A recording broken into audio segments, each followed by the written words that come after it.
నమస్కారం. నా పేరు టోనీ బాబు. నేను జనసేన పార్టీ సీనియర్ నాయకుడిని, అమూల్య స్వచ్ఛంద సేవా సంస్థ వ్యవస్థాపక అధ్యక్షుడిని.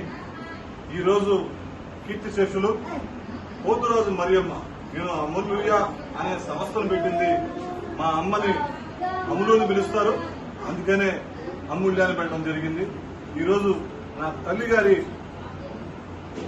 జ్ఞాపకార్థం, ఈరోజు ఆమె చనిపోయిన రోజు జ్ఞాపకార్థం సందర్భంగా మన గీతామయ్యి వృద్ధాశ్రమంకి వచ్చి ఈ పండ్లు భోజనం పెట్టాలని అనుకున్నప్పుడు వెంటనే నాకు వచ్చి మీరు మా వృద్ధాశ్రమంకి వచ్చి భోజనం పెట్టమని చెప్పి మా స్నేహితులు, మా శ్రేయోభిలాషులు పాండు గారు మాకు అవకాశం ఇచ్చినందుకు ఈ సంస్థ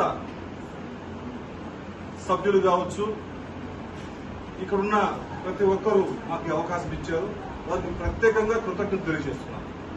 ఎందుకంటే ఇంతమందిని ఇక్కడ అన్నం పెట్టి ఆశ్రయం ఇచ్చి చూస్తున్నారంటే అది సామాన్య విషయం కాదు.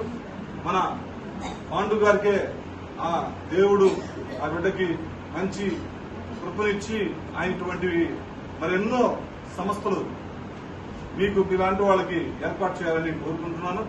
ముఖ్యంగా మా గీతామయ్యి వృద్ధాశ్రమంలో ఫౌండరు, చైర్మన్ పాండు గారు మరెన్నో వృద్ధాశ్రమాలు ఏర్పాటు చేయాలని మనసారా కోరుతూ, మీ దీవెనలు మీ అనుదిన ప్రాంతంలో నా గురించి, నా తమ్ముళ్ళ గురించి కూడా మీరు ప్రార్థన చేయాలా.